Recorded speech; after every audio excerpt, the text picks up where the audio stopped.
Welcome to the Power of Care podcast with host Brianna Dance. On this show, we will take an in-depth look into personal and professional resilience on several different levels.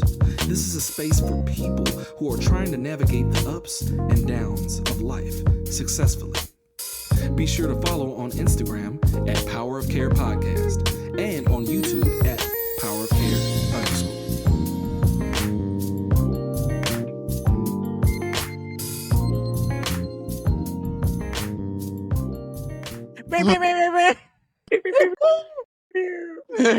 Hey y'all, welcome back to the Power of Care podcast. Today I have family on the channel. Jasmine, do you go by a different name these days? No, I think I have introduced myself as Jazz more often than not, but Jasmine's fine. This is I never call you Jasmine, by the way. I want to always say, I don't think most Jasmines don't get called Jasmine. Right. Jazz with an S, not a Z. Yes, for But no, so we met at Hampton, Twitchell Hall, 4th floor. Yes, Waterside. Wait, were we on the same side? I don't think we. You were on another side. I was on Waterside. You were on the water side. So I just wanted to check in with you because, Jazz, like, we've been friends since college days. Wow, we're coming up on 10-year anniversary. Sorry.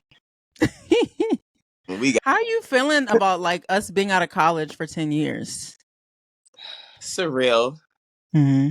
Surreal. I feel like, opposed to high school, I remember a lot of college. I don't necessarily remember the classes, but I think I remember a lot of interactions. I feel like a lot of Hampton, or at least a lot of things that were ingrained with us was networking. I don't know if it's a HBCU thing or not. I think Black schools really just want to prepare Black students and students of color for the real world. So I feel like a lot of prep for us was presenting yourself, working a room, all the different stuff, even the connections that we made in college. So going into 10 years and, like, for next year going to homecoming is just gonna be crazy because I follow enough people on Instagram, social media from Hampton, and I'm like, wow, people are getting married and babies and masters and doctorates and moving and like a lot of different people. And even when I'm running into someone from Hampton, and I'm like, oh girl, did you see such and such and such and such? And did they such and such and such and such? Girl, they look good. Like, it's a lot of that. It's a lot of that. So being out, it doesn't feel like we've been out for 10 years. It feels like max 5. Because we finally entered, like, real adulthood. So now it feels them 30s. Hello. Yeah, like, I feel like we made it out of the ghetto 20s, and ghetto 20s. I don't want to go back. Absolutely. I don't know why I ever wanted to skip to the 20s, girl. Ghetto. I do not recommend. I mean, I'm glad I made it out, but, like, 30s are fun. 30s are cool. 30s are cool. I feel like I know myself a lot. Not, like, fully, but I know myself a lot to where, like, the boundaries are very intact. The confidence is there. Like, there are a lot of, especially moving into a different city, I wasn't really concerned about making friends. I knew that would happen, but I just know that I had such a good support system, like at home and from school, that I would be okay. Yeah. And I came to Hampton, no one from my class went to Hampton. Nobody? Yeah, not my year. Wow. There were some girls that went to Hampton that were like 2 years older, 3 years older, but my year was just me. So I really went on campus only knowing Van, who was there pre-college, and kind of just like, all right, we're doing it. We're doing it. We're doing the things. Let's go make friends. So I just approach it like that. But 10 years is blowing my mind. Absolutely blowing my mind. Absolutely. 10 years means we've been out of high school for almost 20. Oh, God. Okay. Whoa. Whoa. Exactly. Oh, my God. And Jazz, when you say like you weren't really worried about connections when you got to New York. That makes sense because when I think of you, I do just see you as a connector. I see you as a people person. Now, am I wrong? Like, are you? Because some people who are social still are kind of introverted and are like, "Ooh, I'm drained." You know. I mean, I am an only child, so I think that I use that to my advantage with meeting people because okay, we're gonna find if I'm in a situation where I need to network here because this is where the opportunities are. So I go into that like my mom drops me off at the park. You gotta find a friend to play with because you Yeah. don't play with yourself at the park. So start talking to people.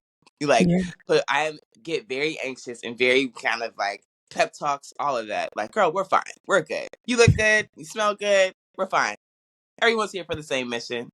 And then, like, at least with New York, it's like everyone's here to work. Like, they're excited to make connections and stuff like that. So I just was like, now I won't run and call somebody my friend all fast. Okay, come on now, But wisdom. Come on, wisdom. they can't call me their friend. But I Mm-hmm. know what it takes for me to establish, real friendships. So Yeah. call it what you want. In my mind, you're an associate. In my Yeah. mind, you're an acquaintance. My friendships have lasted 10, 20 years. I don't, Mhm. girl, we just met. I don't even Slow down. resolve conflict right now. Like, okay. I know I Mhm. can be like, my mom always says, like, I guess for what you see is like, my mom was always, you have a light inside of you that people, can like want to either see or blow it out. Want to Mm. see grow, want to see add to the flame, all that, or they want to tear it down and blow it out. So you just have to be very careful. So like from college, I've learned how to navigate friendships and what exactly is a friendship and what I enjoy, what I like, what I exude as a friend versus like casually meeting someone in 4 different times and now we're besties. No. Mm-mm. No. Mm-mm. No. No, ma'am. I don't even, girl, I know your middle name. I ain't really your mother like that. Like, I don't I don't know know. your people. I don't know. Yeah, like I don't really know where you came from. Yeah. Are you weird? Are you gonna get weird if I pray at the table before I eat? Right. Right. Like I have a friend here Mhm. that Pablo, and we connected through work, and I didn't know he was like God. I didn't even know that these things were sometimes important to me. Mhm. To relate Mm. to someone. Yeah. Um because it's like, you have church, you can talk to your family, you can talk to like whoever's in your church, whatever. But like sometimes knowing that someone's there with you through the mud, through working and like both of y'all praying for each other, Mm. like seriously praying, like seriously having a conversation about, yeah, man, I was feeling really low and I didn't know what was going on. I was praying though, and so I'm just gonna trust in that. And like that's been my conversations a lot with like Mm. Pablo, with like work at least. It's like, ugh, I haven't heard anything, but like I've been praying on it, so it's gonna happen. It's already written for me. And he's just like, yeah, girl, we're fine. Girl, I I pray for the love. both of us anyway. And I'm just like, I Yes, love Pablo. that. I love Pablo gets a seat that. at the table. Okay. Feel me?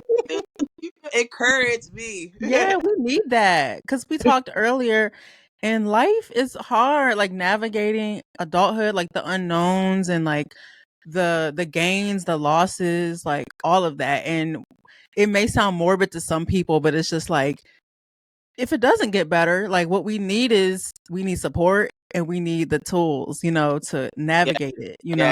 yes, yes. Whether it is your family, your chosen family, or Yeah. anyone else, it's just like you have to be able to, if it's pastor, whomever else, be able to confide in someone about what's going on. Mhm. Therapists, like whoever. Um, because I don't know, yeah. I don't know. I don't know where I would be if I couldn't just talk to somebody. I talked to Justin, who was my roommate in my senior year, and we were friends by sophomore year when he came there, but we were roommates by senior year. You know Justin. But Mhm. we are in completely different states. He's in Atlanta. I'm in New York. And we talk like at least twice every 2 weeks and really just talk. Yeah. Like if things are going, if one of us isn't working, if one of Yeah. us is working, if it's family stuff, if it's whatever. He doesn't even know the people who I'm talking about. Mm. But it's just like, I'm talking to someone that I know loves me.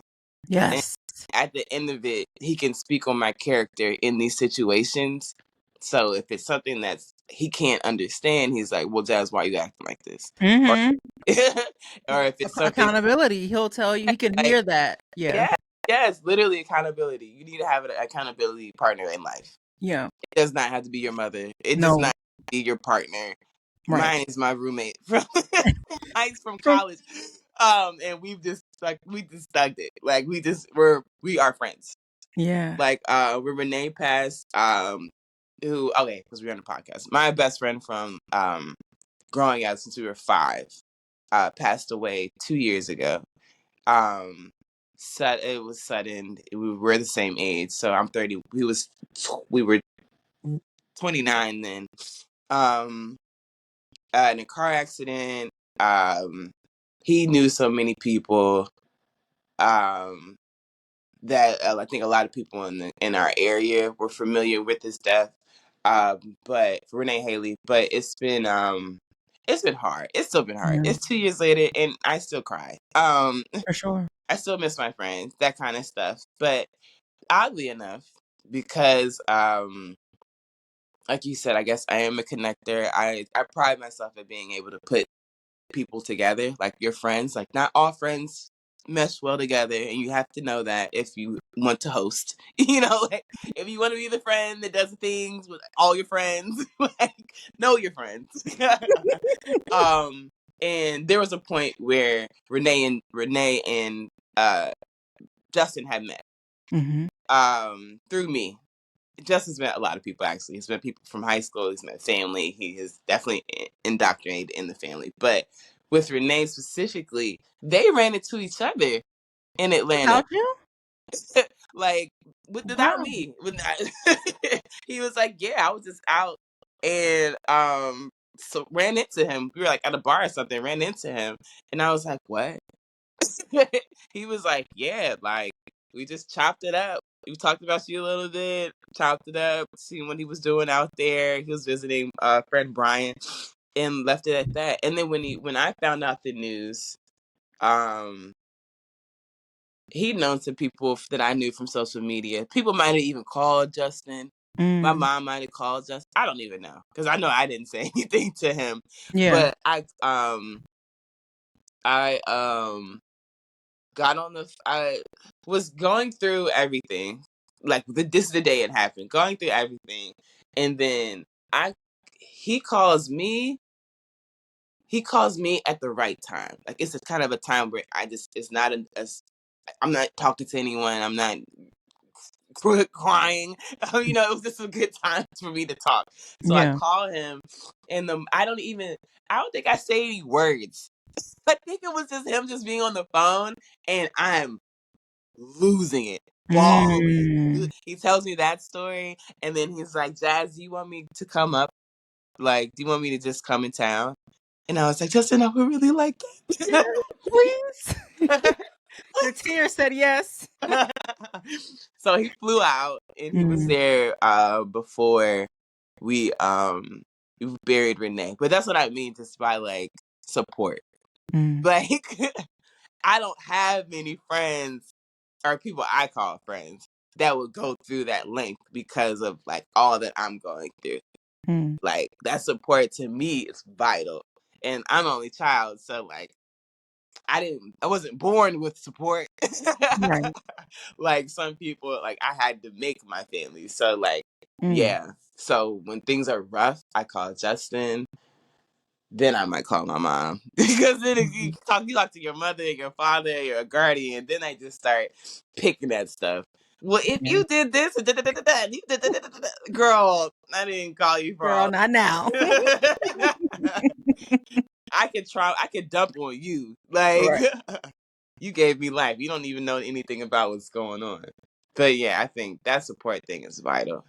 So yeah, moving here with no friends was not it's not a huge deal. And it worked out. I'm very shocked at seeing myself 2 years later in New York, then going into spaces and like knowing people. It's not surprising to anyone but me, I guess, but we're working on confidence. Okay, we're working on confidence. Working on, Listen, Jazz. So I remember. I don't know if it was your first show, but you had it in. Was it in DC? It was in Northeast. yeah, in Northeast. That was your first show. Yeah, I definitely. remember going there. I was mad. Everything was sold out, y'all. I couldn't even get a picture. But she's a photographer professionally, and I want to know what that journey's been like for you. Like doing that in DC, where did that birth come from? Where did your interest for like visual arts and like putting things together come from? Because I saw your portfolio, and it's just amazing, like how doing a bunch of stuff. you're just doing so many things. So I want to hear about your life as a photographer and like a prop stylist. Is that the title? Yeah. Okay. Okay. Well, I think college. Okay, I think of college. Christian Henry. He we became friends, and he was I don't know if he was taking classes or because his girlfriend at the time was really into photography. That's what he was doing. Mm-hmm. So we would hang out, and I just thought it was cool that he was like walking around with this camera. Like, what's so cool about that? What's that? Like, and he had a film. He was working with digital, so he had a film camera, and he let me use that. And I was like, I really liked being able to shoot and not be able to see what I'm shooting. Mm-hmm. So I was just like, because then you don't have to worry about it. Mm-hmm. You just shoot in the moment, and that's what it is. And if you've captured it, I guess all a picture is anyway, capturing moments. So, I picked it up from him. I even got the same camera he got when film cameras were a lot cheaper. But, I just started like going for it really. I would shoot a lot of flowers at first. And I was friends with so many people that were like starting to do stuff. Maybe some friends that starting a clothing line or friends that were throwing parties and stuff like that. So I would just practice and shooting a bunch of people and candids. And I think that's when I got good. That's when I realized I like portraiture. Love taking pictures of people. Love taking pictures of people. It's a little it can get annoying doing like event photography and stuff like that because people are like, can I see it? Can I see it? Let me see it. It's be a lot of that. But when I got to a point where I wasn't inviting people to come sit or like people I thought that were interesting or and like figuring out lighting and stuff like that, I really, really enjoyed it. So the first show that I did, there were so many people doing their own art shows, like come out, we have 6 artists, and I was just like, how come I'm at the same parties y'all at? Like, why am I not invited? What is this? I don't like it here, so I just did it myself. I was like, okay, well, I know such and such, and she works at this studio. I talked to her, and she worked at that studio. I talked to the person that owned the studio. She said that was fine. I did the deposit and all that. I talked to a friend then about going through all of my photos that I had shot over like I don't know 2 years. And it was like, oh, which one should we do? My homegirl, actually, my homegirl Brielle, her best friend Tony came and did all the curation.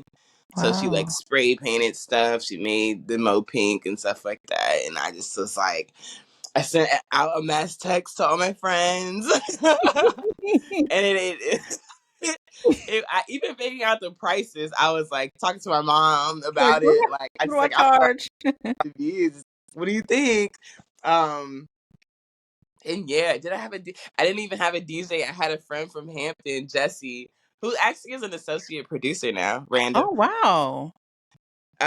Yeah, random. But I reached out to him because we've always been cool because we've always just connected about music. So he used to put together these playlists, and I was like, "Can you put together a playlist for me? I'm doing this and doing that." And so he put together like a playlist for 4 hours or some shit, something like that. And I was just like, press play, tell people to pull up.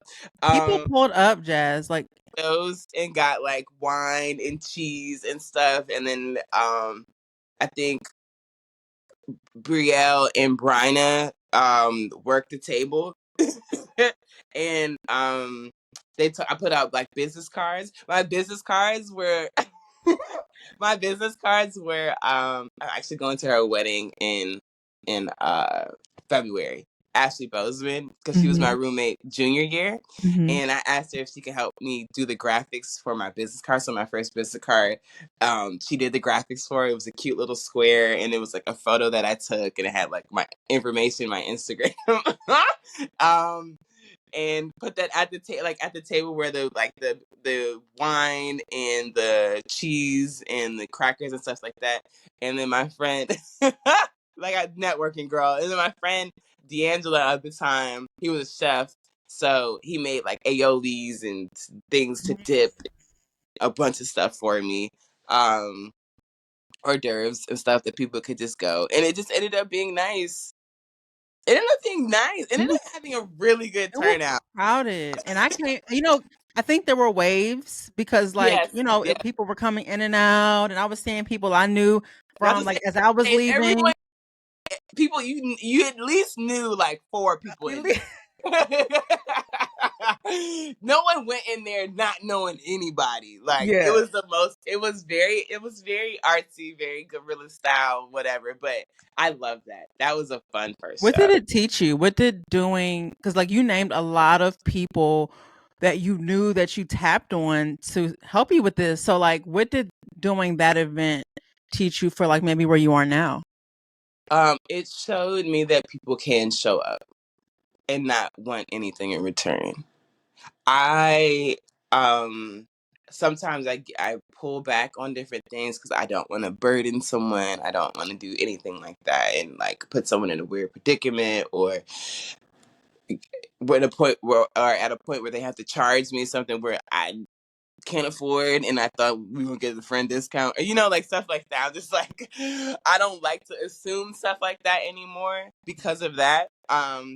And I recognize that like when you're putting things together, there are so many different pieces. So I think a lot of my like 9 to 5 experience coordinating helped with planning that. And what I learned from doing that show is to advocate for yourself as well. Because I only did my own show because I didn't think that I was good enough or supposed to be on these other like shows that I like was visiting and stuff like that at the time. Um, but like I was obviously because people came and bought the pictures. Like, girl, Right. And paid. yeah, get out of your and They pay. wanted your work. And people were like upset that they like you were upset. People still talk to me and like, girl, I still want like a print or Like something. the one that's like the hands. Mm-hmm. Ugh. It's okay, Jazz. Whoever got that, but I it's know. okay because more is coming from Yeah, you. So I'll have another chance. yeah. I realized through that as well, that I love production. I Mm. love production. The best part of it was putting it together. It's stressful. Mm. It's stressful. It's a lot of parts, a lot of moving parts. But for me, seeing everything come together was a big thing. Mhm. Like it was huge. Like to me, it was huge. So coming into even New York, I visited a lot of people just throughout college to now.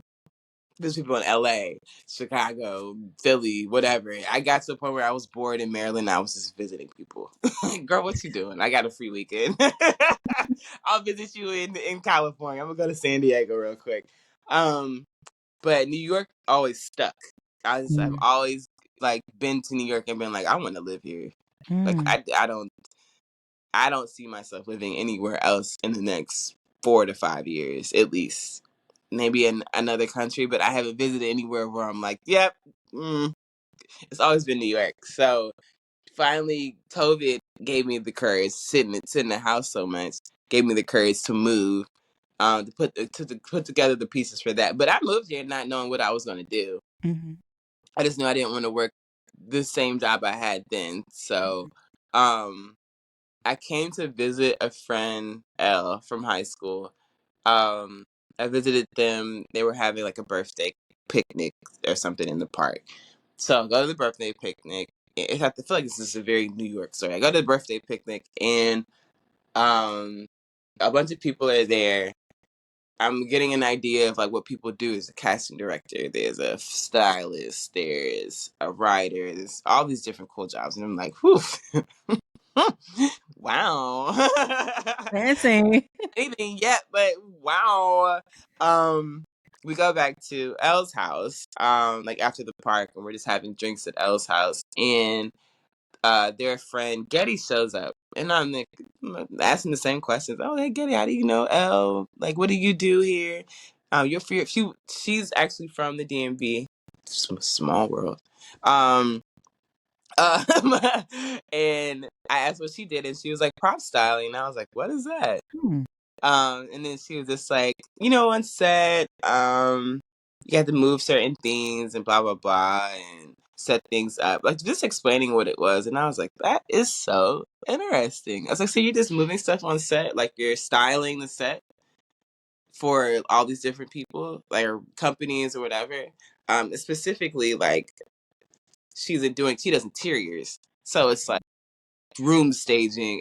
It's similar. It's not the same. Similar to what you would see when you room stage, or the best way that I describe, because no one knows what it is.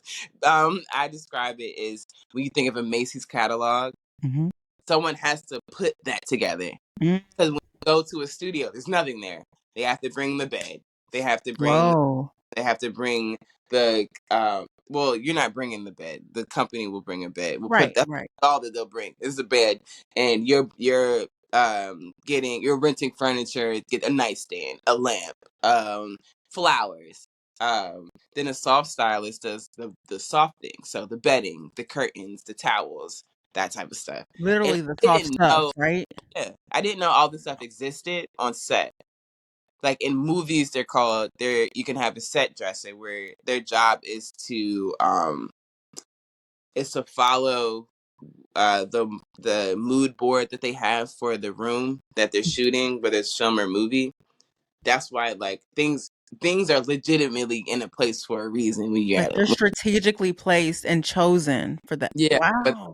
it's this or that. Like you go watch a BET movie and the props are going to be different in a black movie than it is for, I don't know, a Latino movie. Right. So they're going to have the praying angels and the, like a Bible. The candle that has. Yeah, like. Yeah. Literally, you're just creating these vibes and moods. And I just thought that was so interesting. And I was like, I don't know what, I guess it's like that DMV, DC, whatever, like need to network. Yeah. But not even need to network, the ability to know how to network. The ability, yeah. That's a Yeah. skill. Yeah, the ability to know how to network, because it's not ingrained in everyone. But I think we are a metropolitan city, and you end up in places where you're constantly introducing yourself. Like, Yep. oh, what do you do? What workforce are you in? How long have you been in it? Oh, I have a friend in this. It's just politics and more like our nonprofit sector or it's way, I don't know, it's just way more political in in It is. in Maryland, but DC, yeah. in New York, it's just creatives. What are you working on? What are you into? What Mm. do you do here? Um, so after like I started talking to her, I was like, Getty, that sounds so cool, and we were just hitting it off. I was being very genuine. Yeah. I was like, well, I move here in 2 weeks. I don't have anything lined up because I knew I had office experience, so I knew if anything, I'll just get an office job and figure it out from there. Right. Which is also, I don't know if that's a good move or not, but like, hey, we're It worked taking out for you. we're taking the chance. And I talked to Getty, and I was just like, if you ever need any assistance, like on set, I would just love to learn like what you do and how you got there. And I think it's so cool what you do. Like if you ever need any assistance, I would love to help out. And she was just like, hold that thought. And I didn't know that Getty is like super known in this, like it's very niche, as you Yeah. can tell. No one really hears about it until you know someone in it, in the art department. So within like the art department and different companies like Brooklinen, West Elm, Bed Bath and Beyond, Wayfair, those type of places tend to hire the same people. Or Oh, wow. it's within the same group. So one person usually knows the other person. Very small. So is it hard to get into something like that since they I know? don't know. I work very hard. And I think it's apparent that I work very hard. So I think it just worked out for me because of my work ethic. Work ethic, yeah. And personability. I know that I'm personable even if I'm not in the mood to be personable. So I really just try to put on a face. Yeah. If I'm not feeling it. But for the most part, I'm being genuine because I'm genuinely interested in what I'm doing. And I'm just blessed to be able to do that. Yeah. Yeah, she hit me up like maybe that next week, and she was like, actually, because she always knows all the different people. I know such and such is looking for an assistant. You said you'll be here when? Literally the day I moved on a Friday and was here for the weekend and started work on that Monday. Like, whoa. Whoa. Talk about a leap of faith, Jazz. Like you literally at first. Favor, all that. Like God worked that thing out for you. It was walking right alongside me. I don't know what happened, but or she. Sometimes I think after her, but she Yeah. right alongside me, girl. Because wasn't nobody else. Wasn't nobody else. I was walking on faith, like. Oof. And I don't know. I would have been fine. I saved enough money to be okay for like I don't know a month or two, but that's not long. No, that's not long. it's not. This wasn't it wasn't a great plan. But the pandemic pushed you to a point where it's just like this ain't it. Yeah, point of no return. I just was like, what am I doing here? Mm-hmm. Literally walking around like, what am I doing here? Because there's no point of pushing myself to live somewhere that I know that I don't want to live. Yeah. It was gonna work out. Yeah. I don't know. Sometimes I was talking to my mom about it. I was like, sometimes faith just feels like delusion. Like it just feels like pure delusion. Like I have to tell myself these things so I don't go off the deep end. But like, what? I'm just supposed to believe this is gonna happen? That's not fair. It's not fair. I'm stressed. Right. But it's crazy. My Pablo says it all the time, but he's just like, it'll work out. Mm-hmm. And I'm like, how do you know it will work out? It'll work out, girl. If it work out, how it's supposed to work out. And I just have to like, I get anxious, and I voice those anxieties. I figure out what I'm actually feeling because sometimes I'm not like really frustrated. Sometimes I'm just like anxious and ready to work. And it just comes in frustration because I know that these bills are coming. Okay. But because you have to think like that, I don't know. I think my mind sees opportunity in places that I normally wouldn't have seen because I see how things work. So I kind of take a step back a lot of the time. And it's like I've gone to some parties and I'm like, this this is still production, but like this event production. I've been Mm. I've been to events and been like, they could have done it this way. Or they could have Mm-hmm. this So way. you have see what I call that is like you have a gift because it's like when you have a unique agitation, it's just like you go into that situation, you're assessing, you're like, I could build this, I could do this, and you know that's a gift. Yeah. I feel like that's Yeah. you're supposed to be I in just that lane. thought I just thought I was like Being self-aware. critical? Oh I know everyone thought like that. You don't go to no, a party and think about the budget. no, girl. That's a you thing, but it's a good thing. We need people like that. You're supposed to. That's where you're supposed to be, Jazz. You're doing what you're supposed to be doing. Yeah. I feel like that. I Mm-hmm. feel like that. I sit with myself sometimes and I'm like, girl, you are obvious. I don't know. I was like, we don't know exactly what we're supposed to do. Good girl, we're getting in line. We're getting in line. We're figuring it out. I feel like that's what The adulthood is just figuring it out. Yeah, the way the opportunities fall when you like are just like, you know what, yeah, this is what I'm supposed to do. I'm gonna Mhm. push for this, I'm gonna push for that. Um and yeah, it's funny being here because I don't realize how aggressive I am with advocating for myself and looking for opportunities until like I'm with people that have done this for years. Mhm.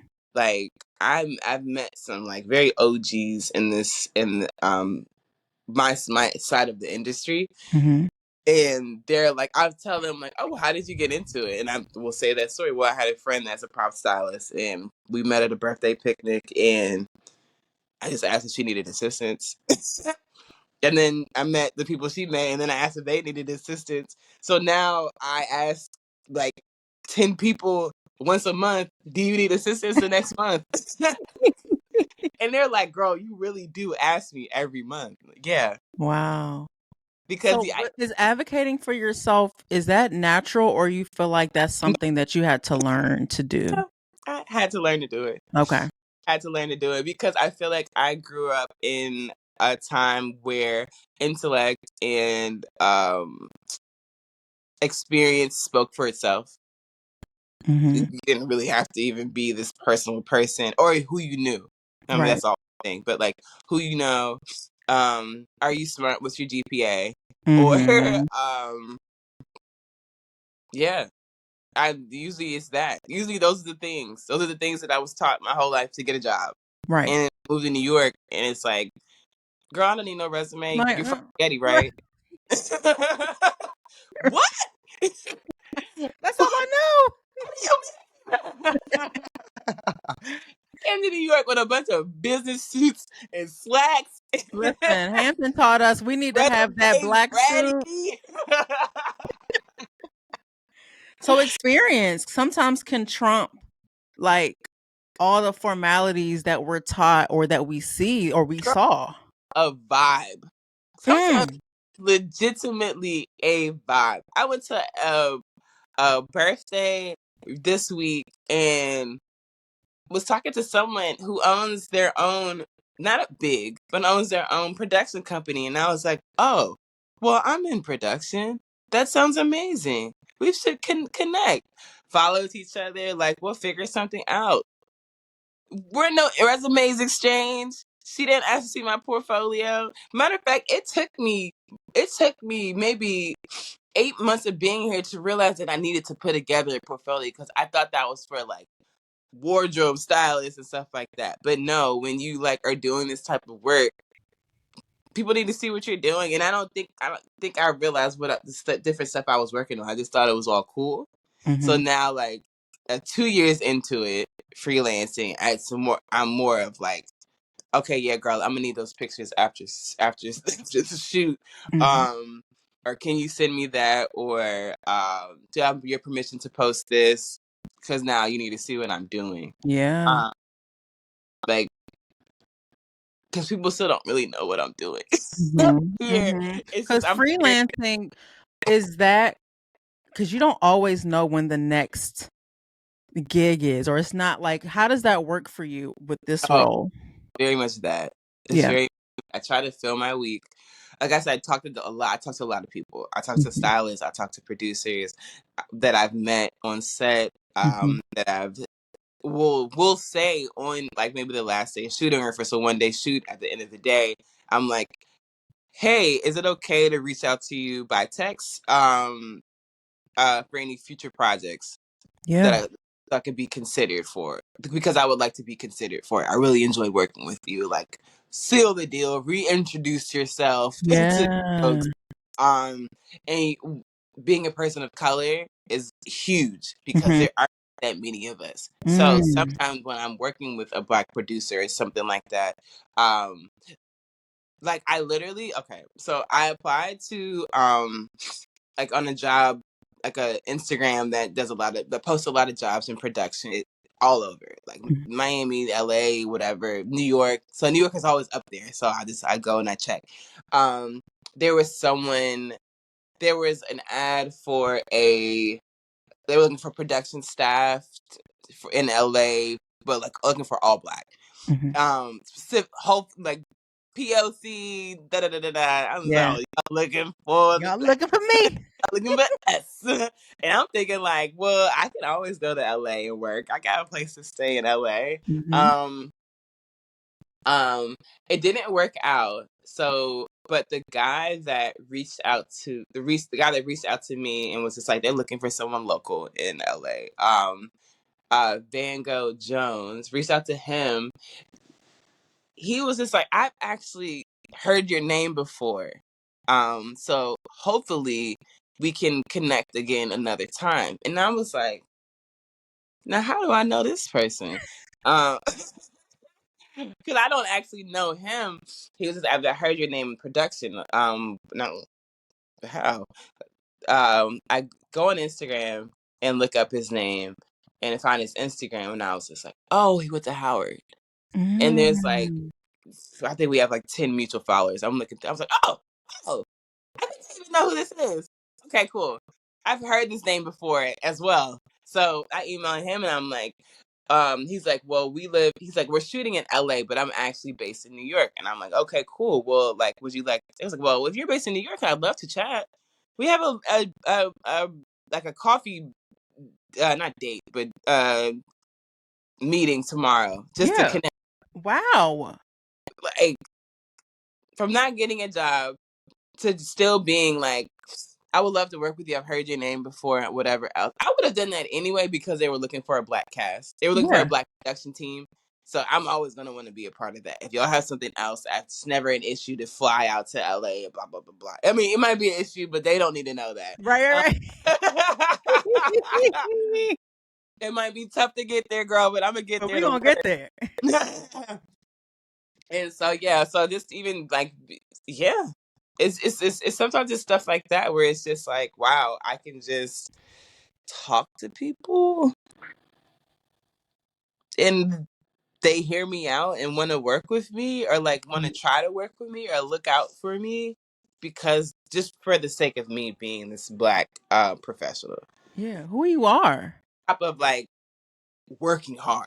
Like I Right. know that I work hard because I know that all I'm putting into something. Right. Like these are long set days and stuff like that. And I try to be chipper and nice and making light of things, being available, driving this and that, whatever. We'll do it.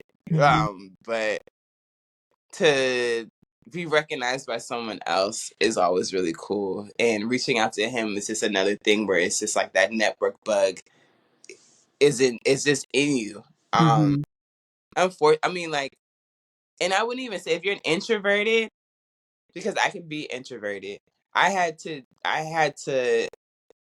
practice with small things. Mm. So I would take myself out on movie dates. I would take myself out to the bar. Even if I'm not like drinking a drink, like order something small and like practice conversations with like the bartender or whoever's around.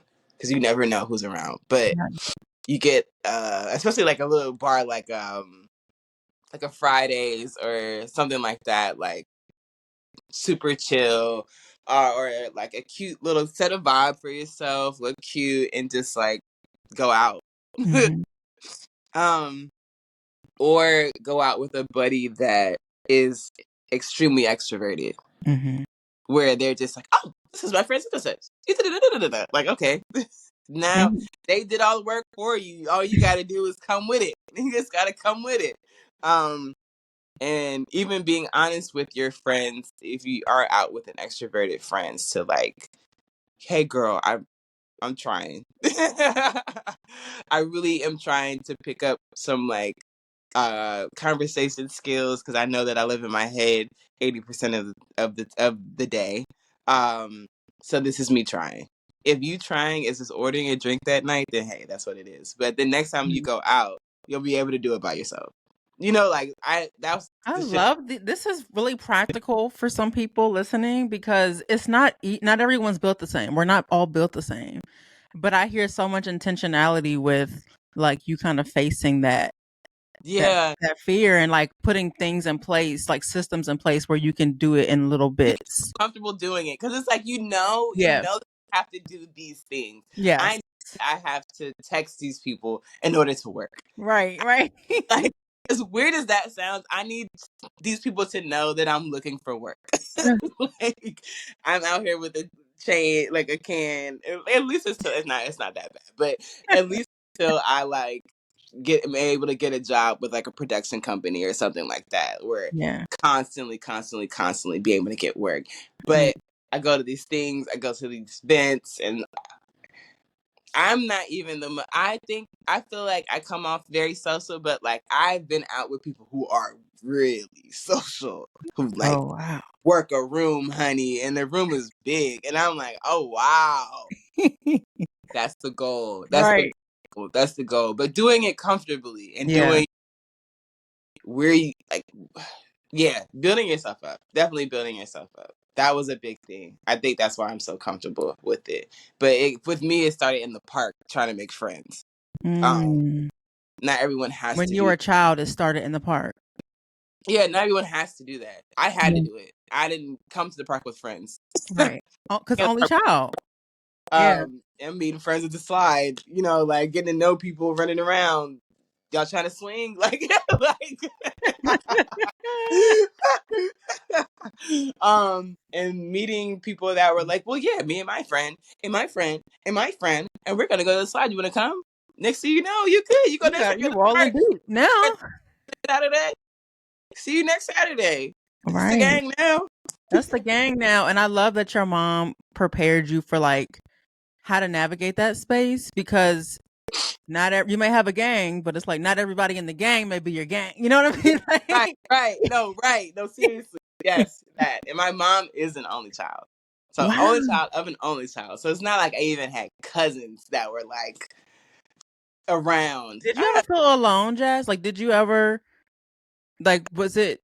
I guess being an adult only child now, how is that? Because like it's just you and mom, Being really. a Like, single adult only child is my mm, but I I made a choice, a decision when I was in Maryland. I don't know, a couple of years ago. I was single, and I was single for some years. I don't know, 2-3 years. mhm. Wasn't dating anyone, and was like, okay, let me just. Am I even comfortable with myself? Like, it was a lot of Mm. self actualization. Only children, I feel like, tend to talk to themselves a lot, even if you don't actively talk to yourself a lot. You're talking to yourself. There's no one else. There's no one else. You can't work through you can't work through these issues with your mom, with anyone else but yourself. It's all inner. Mhm. So instead of like instead of going out all the time and this and that, and like trying to stay busy or trying to be around and out or whatever, I just was like, okay, let's just take a beat. I don't know if it was depression or what that set me down. I can't call it. But I really was like, I have to get this feeling out of my body Mm. that I don't feel comfortable. So what can I do to do that? What can I do to do that? So it was just like, um, I saw that. I saw like I had a. I don't know. I don't even know if I had a friend. Maybe I even saw like on a movie or something like that, like Eat, Pray, Love or something. And I just saw the character doing a lot of like work to make sure they were good by themselves. And I was like, I don't do that work. I don't know what that work even looks like. You know, like I think sometimes that self-actualization comes when you're having like friend drama or relationship drama and you're like, I don't want to be around anyone. I don't trust anyone, whatever. Whatever was happening, I just was like, okay, let's do this let's figure this out. Let's read a little bit. Let's let's challenge ourselves a little bit. Let's go to the gym. Let's work out. Let's do this. Let's do that. I gave myself routines because I realized that like that's what made me thrive is routines. I thought that I didn't like a routine, but I do. I love a routine. I love knowing what I'm going to do next, and being prepared for it. Then it's like, okay, now let's go out. Let's be a little spontaneous. Let's get a drink by ourselves. Yeah. At you know, let's go to the bar, or like I started meeting people at places by myself. And I was actively doing that. Like, no, I came by myself, or I'm just here. I'm just waiting for such and such to get here. Or like, I knew that I would want to see a DJ at a party, and like, I didn't know anyone else that was going, but I knew I wanted to see the DJ. That's how I went to Beyonce. Like I asked a couple friends. I was like, nobody wants to go. I'm still going by myself. I went to the show by myself. I flew there by myself, and I had the best time. I was saying, it's probably had the time of your life. The time of my life. 1,000 times easier by yourself. Yes. I went to going concerts by yourself. It's like, oh yeah. I don't know if you end up closer or what, but like things just work. They work out for you. There's so much anxiety before. I'm talking pep talk in the car. Girl, you look good. You look great. You ate that. Get you a little drink. No, you know, maybe somebody's there. Like, maybe you'll see someone in line. But, like, you always do. Always do. You always do. Yeah. And I feel like there were so much more intimate concerts then. There's not that many now. So going to see Beyonce by yourself, girl. When I say I had VIP, no, I was injured, so they wheeled me around, but it was VIP. Like they just rolled me around to the bar. They rolled me down to the closer section. Like it was. I needed that. I needed that for myself. Yes. And I needed it, Jazz. That's all I can say. How important is that though? Like, what? You did the thing. I did it. You did it. Yeah. It was so fun. Like, it was so fun. And like, and I don't know, stuff like that when you do something by yourself and like you really sit by yourself and like, girl, we had a time, girl. It was so fun. I don't even talk to nobody about the night. I'm just like, I had such a good time. I can tell all my head, girl, it was so fun. Girl, I love that we can connect on that because I grew up only child. I have siblings, but I grew up as an only child, and so yeah, navigating it as an adult, it's interesting. I too went through that being by yourself. Like I didn't when I didn't have a choice. I realized I ran into some issues. Like I was like, ooh, like it's one thing to go and you want to be by yourself, but when it's different when like you're forced to be, and you're like, wait, it's just me, like. Yeah. And getting comfortable. But I heard you've been leaning into things that are uncomfortable. Because I get lonely. Because I know that I get lonely. Because I know, like me knowing that I can get really, really, really sad. Yeah. Like as high as things can get is as low as things, like low, and it can get dark. And it's like I don't want things to get that dark. Yeah. Like I don't. And I'm fighting. I'm fighting. Listen, I told somebody, I was like, listen, they're like, Brie, you're doing this. I was like, I'm fighting despair. Okay. I can't live there because it wants to get me. Yes. I'm running my life. Like, and I have no choice. Yeah. I have no choice. And I think that's another like realization that happened with like losing Renee. I just was like, there's no way I'm wasting this time. Yeah. There's no way I'm wasting this time. There's no way. And I think, okay, I actually already had the idea to go to New York, and I had my last visit with Renee, at least, he had just moved out, he got his own place, and he was finally settled, so he invited me over. Mm-hmm. I already knew he had the place. Yeah. He finally invited me over and showed People me want to around. have their stuff set up, you know. Right. He was like, I went when the furniture was there and the paintings were up. You know, like I got to see it. Now, did he move to New York as well, Jazz, or? No, I moved after he passed. Got So it. I remember visiting him, and I was saying I was really proud of him, and I'm glad he's moved out, and he seemed good. You seem like you're in a good place.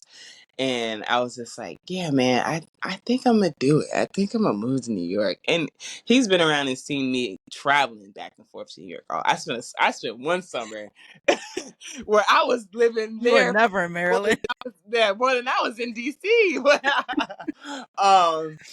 Whenever I could, I was in New York. That's when the buses were like $20. And he was like, I mean, Jazz, you there enough. And I was like, I had told not so many other people, but I talked to my mom about it. I talked to my nana about it. I had talked to two other people about it. And they were like, are you sure? Are you sure now? New York just seems like so much. It seems like this. It seems like that. And I was like, yeah, it does. I mean, you're right. It is a lot. You know, whatever. I talked to Renee. He was like, that makes sense. You there enough.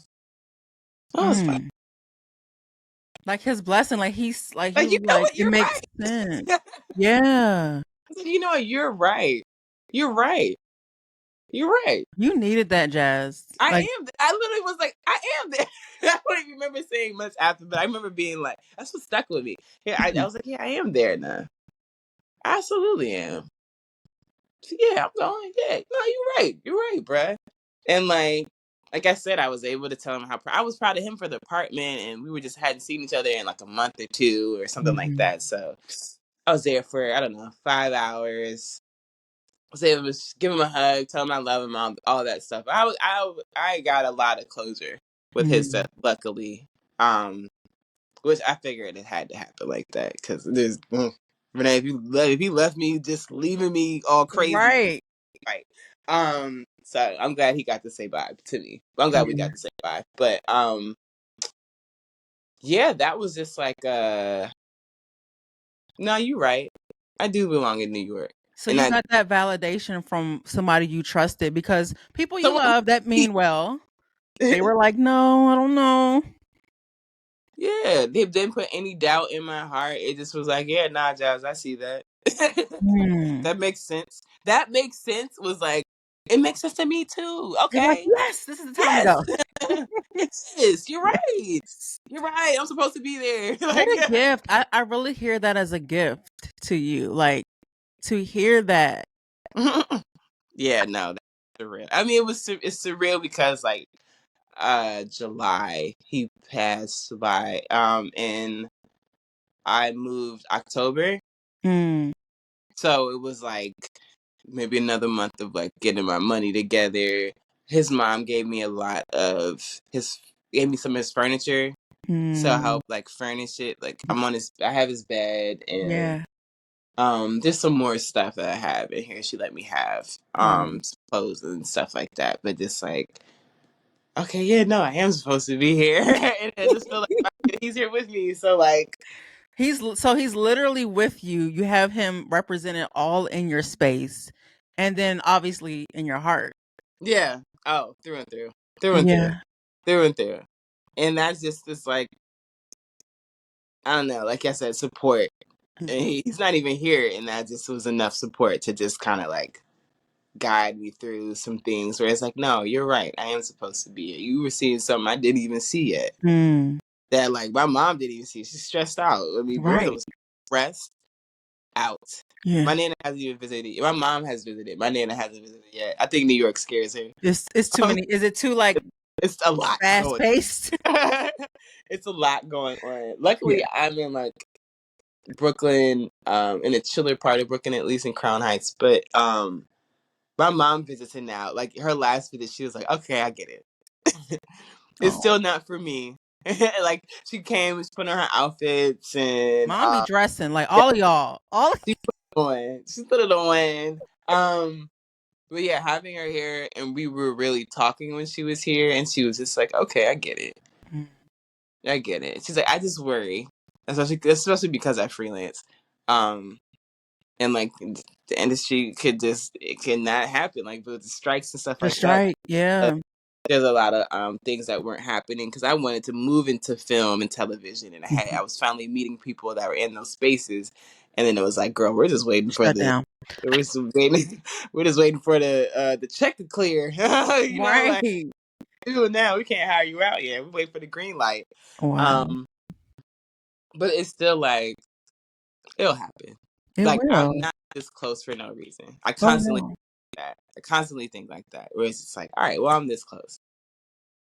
Like I sitting back and realizing everything that's like happened and how far you've come since you started. Like really started, not just talked about starting or anything. You really jumped into what you're doing. I feel like when you're walking in your purpose, it's things just, I mean, move out of your way in a sense. Like, and I think because I was raised in not only in the church, but like my school was Lutheran, and then went to school. The subject of faith comes up so much that I have a good understanding of it and the powers of faith. Whereas someone that's new to the religion wouldn't. So I am able to rationalize a lot of things with like faith. It's like, okay, well, if I do this and I'm putting forth this, the outcome has to be good or has to work out for me just because of this effort that I put into this. And that doesn't even have to be like with like faith. It could just be like physics, you know, like putting this into that equates this, or like science or whatever else, like however else you can describe it. With me, faith is the easiest way to rationalize it, because sometimes something doesn't make sense and I can just like, okay, this was supposed to happen for me. Right and accepting that. Yes, and walking in that. And like I have to recognize when I have doubt, because that strays you off your path. Or like sometimes with faith, I think people if they don't believe in like a higher power or anything like that, it's the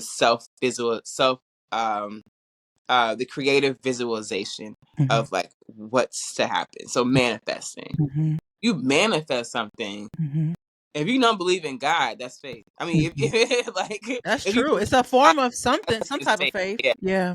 If you believe in God, manifesting is faith. If you don't believe in God, a higher power, whomever, you manifest something, you creatively visualize what is happening for yourself, it will happen. Like, and I mesh both those worlds together, and I'm like, okay, God, we in here. You see it. Yeah. I know it's not exactly going to be on this path, but you're going to put me somewhere on it. You're going to throw me on it. Right. You're going to and it's all rooted in his love for us. Like, it's like, even when things don't work out, it's like, there's a reason, boo. You can't see it, but maybe next year, or maybe, you know what I mean? Like, it's all rooted in what's best. Yeah. And there's peace with that. Eventually, it's going to show itself why that wasn't supposed to work out. Yeah. Dating, work, right? School, like what?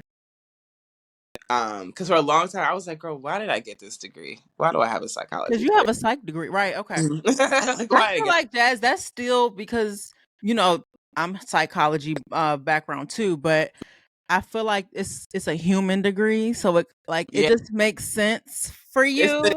And I feel like it's understanding people, communication styles, and all those different models. I'm putting the pieces together, girl. You know, it's still being used. At first, I wasn't getting it. I thought I was wasting my mother's money. got this degree from Hampton for nothing, girl. I'm out here just talking to people, figuring it out. But no, you're right. You're definitely right. You're Yeah. definitely. I got asked to be on a panel to talk to queer youth Mm-hmm. 2 weeks ago Mm-hmm. with some girls that I know from here. Actually, one is from Maryland, but has lived here for 10 years, so she's here. But they have a nonprofit called Girls Only, and they were just trying to bring. They wanted a panel with queer women that are have different types of jobs and how you navigate that. So I actually have had a lot of time to reflect on like high school and stuff like that, and like college and applying yourself and all these keys and stuff like that. So like That's gonna just be good, Jazz. starting. Yes. See, I don't feel like listen. I'm wasting my time here. Like your mind really does play tricks on you, like Yeah. especially with time. Like Mm-hmm. we were talking about homecoming, and it's just like that used to be like a big, not a fear, but just like what am I going to say that I do? Like, Everybody's doing this. What am I girl, gonna say? such and such is an entertainment lawyer, such and such is dancing with Beyonce, such and such is like has her own, I don't know, non-problem. Just like, such and such has 4 masters and a doctorate. I was like, girl, and I am just in New York figuring it out. But some of them people are unhappy. No, you're right. Nobody specific. I'm just saying, like, Yeah, I'm working in my practice. you're working. That's the Faking. best place. I'm Yeah. not faking it. That's another thing. If stuff is bad, it's bad, girl. You're gonna ask you, "Are you good?" No, but I'm figuring it out.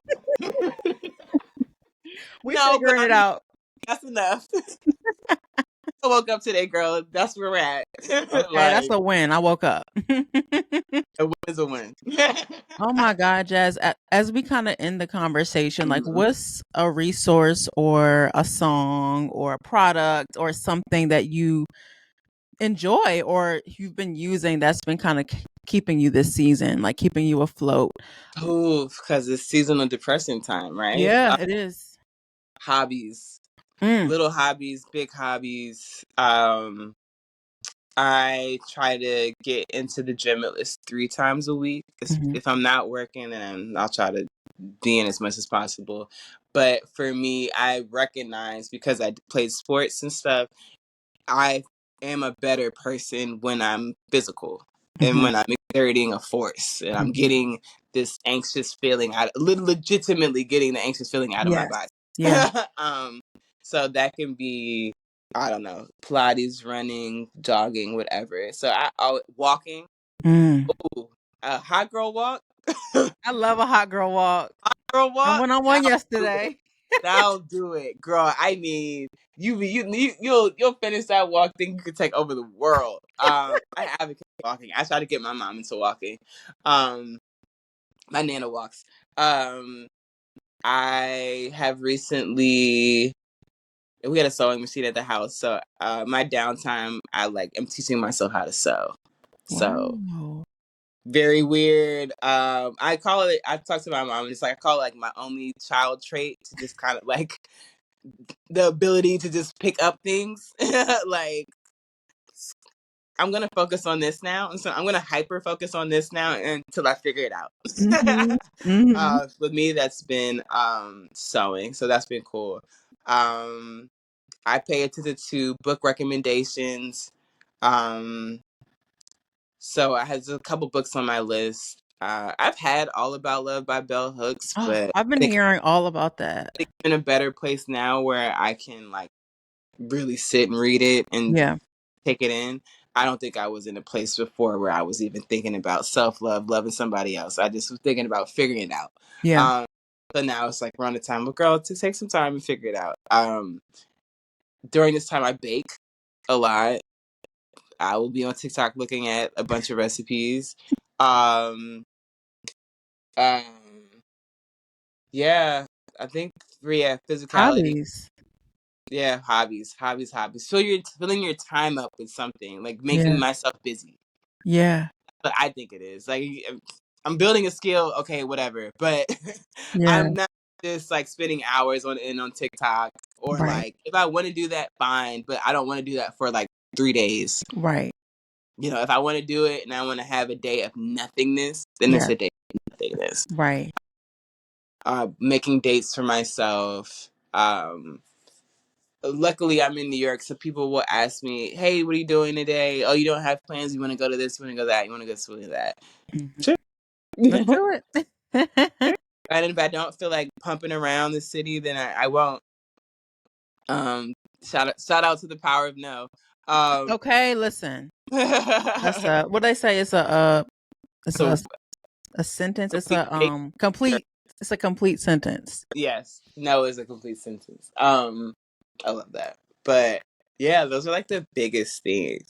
Yeah, and doing stuff that's actually interesting to me. Mm. Not just for the sake of like, I don't know, the gram. I don't know. I don't know if that's still like a thing now. Like Because the aesthetic, like just the look of something. I don't want to act like, if I'm not working on set, if I haven't worked in 2 weeks, my timeline or whatever is not going to look like I've been working for. I'm not going to fake the funk. Right. You'll see me in the gym. You'll see me Doing other things. out and about. Like, Yeah. either way, I'm working on it. Like, I actually hadn't worked. I didn't work last week. And I had a couple of things the week before, and it was getting a little shaky. But I knew I don't know. I just knew I would be okay. Yeah. It's the delusion. It's the faith is a delusion. That faith thing. Yep. Yeah, like, I'll be fine. So now I have like 3 days next week, and for me that's perfect because I don't even want to work a whole week. I just want to work 3 days. But that sounds like that's the joys of freelancing, is like Yes, the yes. freedom, the flexibility, picking up projects you actually care about, and even if you don't, you still get to do what you like, which is production and figuring it out what you don't like. Yeah, and the downside is just like, you're walking into a dark hole. You don't know what's gonna happen. Yeah. Right.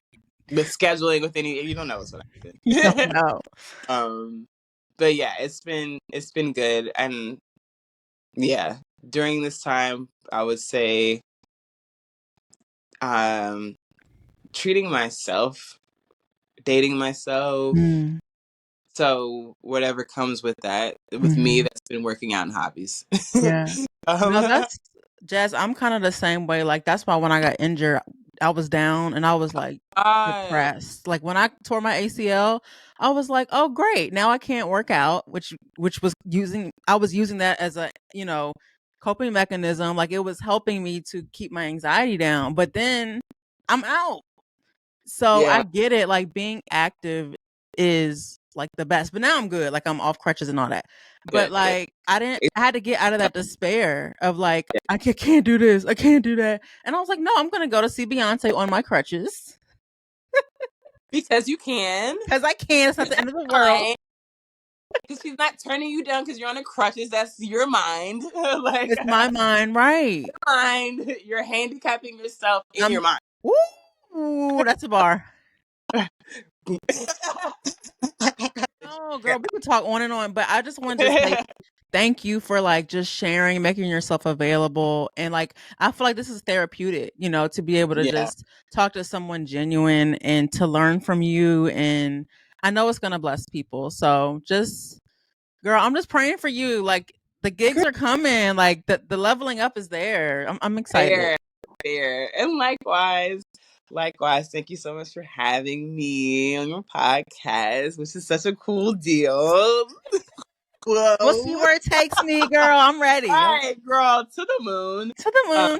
That's the only option. Yeah. I mean, it just takes TikTok and a couple reposts to get stuff moving. Absolutely. And I'm proud that you're making this like step. I've been like checking out different things, and I'm like, okay, Brie, I see you, girl. But yeah, thank you for letting me be a part of it. And like I said, we're working on confidence, so I'm not gonna downplay it. Nope.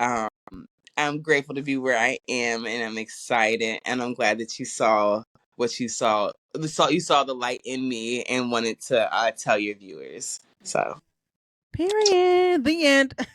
All right, Jazz. Well, if for people that want to follow you or like kind of see your journey and things like that, or connect for work, hello.